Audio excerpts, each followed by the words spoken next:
Hello YouTube, my name is Nero, and today we are looking at Wilhelm the Enforcer, Borderlands the pre-sequel. We've gone over all the other Vault Hunters except for Wilhelm. We've gone over Athena, and Nisha, and Claptrap, and kind of filled some specific roles that they can fill pretty well. But here with Wilhelm, I saved him for last because there are a lot of roles he can fill, alright?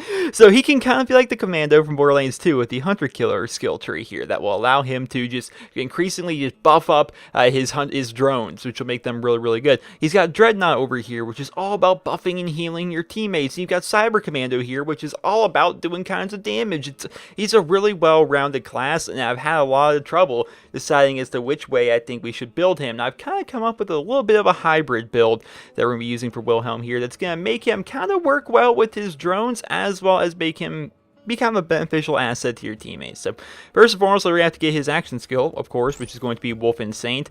It's your action skill to summon both Wolf and Saint, which are your trusty combat drones. Wolf will roam around and attack enemies, while Saint will stay close to you and replenish your health. Saint has a protective shield, but Wolf can be damaged by enemies. Press and hold whatever your action skill ability is to recall Wolf and Saint, and some of your cooldown will be refunded. So it's kind of a long duration, right? So it takes 42 seconds to cool these guys down, but you can use them for 35 seconds. That's kind of the give and take, I suppose, with these guys. Saint will regenerate 2.5% of your maximum health every single second, while Wolf runs around and does some attacking, which can be pretty nice. The point of this build is going to be able to make both Wolf and Saint pretty good, as well as benefit your teammates in some ways. Now, of course, take this with a grain of salt. If you plan on playing solo throughout the majority of this, then you might want to try out some different builds, like maybe make some more solo-based builds. But a lot of these builds, I'm doing it because a lot of us probably have at least one friend that we're going to be trying to play with. Because Borderlands is kind of it's a good game to play with your friends and stuff. So this is going to be built mainly to be able to help out your teammates. I may do some builds in the future that will show you guys little different things I think that could help you out solo, but it's kind of easy to make a solo build, because solo builds like take everything that gives you more damage. Like that's basically the whole thing. But what we're doing here, we're starting off over here in the Hunter Killer skill tree. So first one we're gonna get here is Afterburner, which Wolf's airspeed is increased, and additionally your reload and projectile speed will be increased. So a 5 out of 5, that's gonna make it so Wolf is zooming around the air 30% faster, and our reload speed is gonna be 25% faster, as well as our projectile speed, or the speed in which our bullets are going at the enemy, is also gonna be 25% faster, which is pretty nice. Next we're gonna go over here to Fire Support, which is going to increase our damage with all gun types and increase the damage dealt by Wolf, which actually sounds great, right? So we're doing 15% more damage with all weapon types, and Wolf is doing 25% more damage. That just sounds helpful. Let's go down here to Suppression, which is going to be a kill skill where killing an enemy gives you and Wolf increased fire rate for a short time. So we're going to 5 out of 5 that, so if we kill an enemy or Wolf kills an enemy, both Wolf is going to be able to shoot 75% faster, which is absurd, and Wilhelm is going to be able to shoot 30% faster, which is going to be pretty nice. We're going to be skipping Venom Bolts here. Venom Bolts is kind of a niche thing, in my opinion. It makes it so Wolf's attacks have a chance to be Venom Bolts, which will deal corrosive damage, and additionally, we'll have more corrosive chance and more corrosive damage with our corrosive weapons. I don't like niche skills like that. Like, for example, there's another one over here called Laser Focus, which will increase our damage and magazine size with all laser weapons. For me, I don't like niche stuff like that. I don't set, I'm not an SMG only player. I'm not a rifle only player. I'm not a sniper only player. I'm not like that. I like to use whatever gun I have. Whatever the best guns I have is those are the ones I use. When I go through my 4 slots, like the 4 slots I have for weapons, one's an SMG, one's a rifle, one's a sniper, one's a shotgun or something like that, or a launcher or a pistol or something. I use all different kinds of weapons, so I don't like to go for niche things, and Venom Bolts is kind of a niche perk in my opinion. Next, we're going to go down here to Laser Guided. When you activate Wolf and Saint, press LB, L1, or F, depending on what platform we're playing on, while they're active, and Saint will paint the target under your reticle. So you'll be aiming at a guy, and then you press the F button on the PC, or F key on the PC. That's going to paint the target. Painting the target will make Wolf focus attacks on that target, and the target will receive increased damage from all sources. If the target is killed while painted, it will be added. Time will be added to Wolf and Saint's duration. So basically, if you're fighting a boss, for example, you're facing a really strong boss, like the boss of the area. Picture something like you go face Badmaw or something like that in Borderlands 2. You've killed off all the little ads around him, but you have just Badmaw left. You paint Badmaw. Suddenly, Wolf is focusing his attacks on him, which he should be doing anyway. But he's Badmaw himself is actually taking increased damage from all sources. That's counting you. That's counting Wolf. That's counting you and all your friends. It's just gonna make them die a lot faster, which is pretty freaking nice. So I wish it would kind of tell us. Wait, target damage received 25%. That whoever you're fighting, whoever you paint is going to take 25% more damage. That's 1/4, man. That's crazy. If you have a gun that does 100 damage and it's now doing 125, that's pretty freaking powerful. Laser guide's gonna be a good ability. That's why we're grabbing it. Next, we're gonna go down here to Rolling Thunder. While Wolf is alive, you will periodically gain stacks of Rolling Thunder, which will increase Wolf's damage. We 5 out of 5 that, where basically Wolf is going to every 5 seconds, he is going to get another stack, which is going to increase his damage by 10%, which is pretty freaking scary, especially if you consider the fact that on a full length, he's going to be out there for 35 seconds. So you take that 35 seconds and every 5 seconds, so that's 7 times. So he can get up to 70% more damage by the time he's out there throughout the entirety of his cooldown. So that's pretty good. It just makes Wolf a bit stronger. I like the idea of having a class that's built around having some kind of little trinket or something a little extra other than using your guns. I like the Commando. The Commando was the first character I got the max rank in Borderlands 2 because I liked having my turret. I didn't do any damage. I didn't do any damn damage at all when my turret was out, but the moment I threw out my turret, suddenly things were going really good for me in my Commando in Borderlands 2. I think it's what we're going to kind of have with Wilhelm here in the pre-sequel. Next ability here, we're just going to kind of skip these ones. I'm really not a fan of any of these 4 abilities, but I am a fan of Omega Strike, which is an ability for Wolf, where Wolf will periodically launch a deadly missile strike on its targets, which just sounds fun. Just sounds really fun, so we're definitely going to go with Omega Strike. Next, we're going to go over here into the Cyber Commando tree.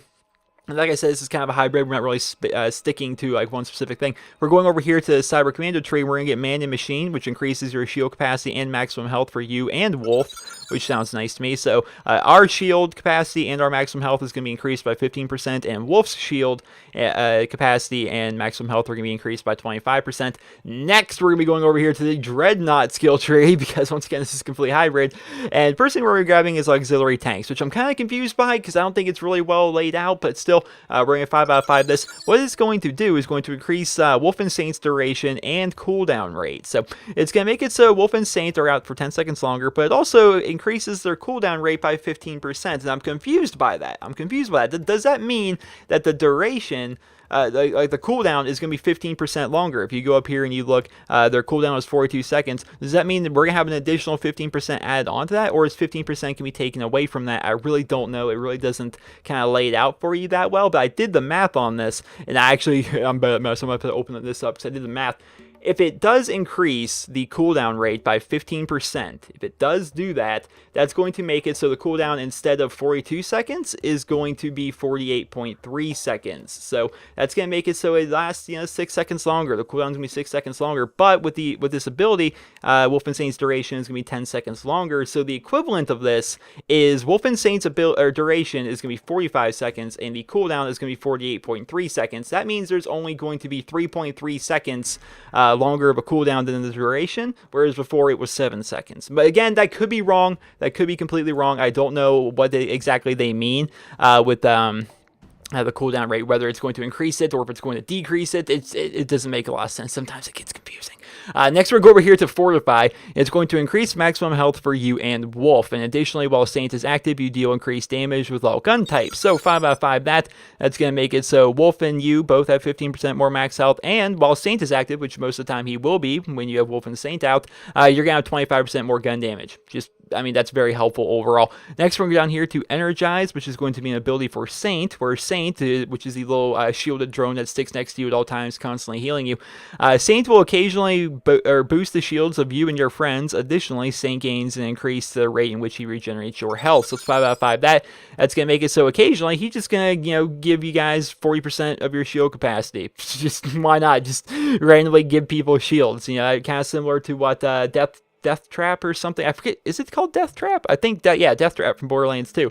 Would occasionally just give me my shield back when I'm playing as Crazy Psycho and my friend Foxhound is playing on Gage. Just occasionally I would have my shields back. It was kind of nice. But also, Saint's going to regenerate 3% of our maximum health per second extra on top of his already 2.5%. So now every second we're going to be getting 5.5% of our maximum health just constantly given back to us, which is pretty nice. Next, we're going to be going down here to 0 hour, which we have 5 skill points left. We got 0 hour.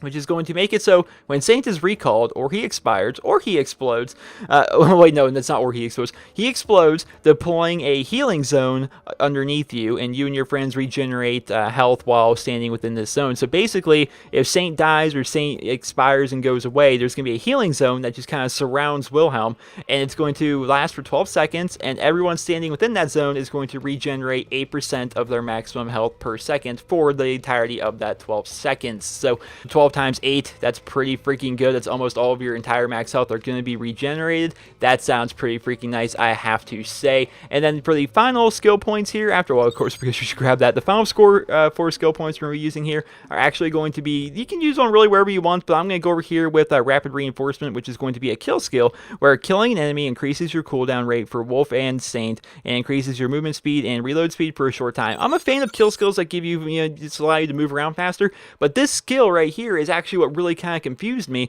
because why would you want a kill skill that makes it so that your action skill cooldown rate is 16% longer? That doesn't make any sense, right? So I'm thinking what they actually mean when they say action skill cooldown rate increased by 16%. I think that means they're decreasing it by 16%, which is why I went with auxiliary tanks up here. So that can basically make it, if you combine the two of these, that they're going to be increased by 31%. Your cooldown rate is going to be 31% faster, which means more often than not, you're going to have Wolf and Saint out, and that's going to be a pretty freaking awesome thing overall.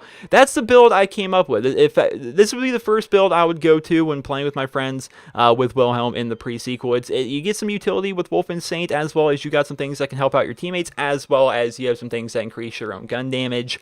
All of those things sound very, very nice to me. So there's a lot of things you can do. I mean, we didn't even really dabble into the Cyber Commando tree, which gives you just tons of different kinds of damage abilities. And oh man, if you want to be like a really commando guy, the Cyber Commando's for you. Dreadnought here has a bunch of different kinds of buffs and stuff like that, where you can help out your teammates. Hunter Killer, if you really want to go with the gimmick of having Wolf and Saint be very powerful, that's what you have with that. He's a lot of utility. I gotta say, I'm kind of leaning towards Wilhelm a little bit. I'm not sure. I'm undecided as to who I want to play in the pre-sequel, but Wilhelm has a ton of different kinds of utility and a ton of different kinds of play styles, whereas if I look at Athena, she's really is more of a tank character, kind of a melee character in a way. You look at Nisha, she's all about the guns. You look at Claptrap, he's all about random, goofy, wacky stuff, whereas Wilhelm is actually, in my opinion, so far, the most well-rounded out of the 4 Vault Hunters we can choose from in the pre-sequel. So I'm not entirely positive who I want to go with. Right now, kind of maybe lean towards Wilhelm a little bit, although I gotta say, Claptrap sounds really, really fun. But then again, how fun's Claptrap gonna be if I'm playing solo? Because a lot of his abilities are dependent on playing with friends and being able to get buffs from them to them, and working together in synergy with that. So I don't know. I do not know who I want to go with yet. Let me know in the comments. Now we've gone over these 4 builds, my 4 builds that I think you guys should run within the pre-sequel.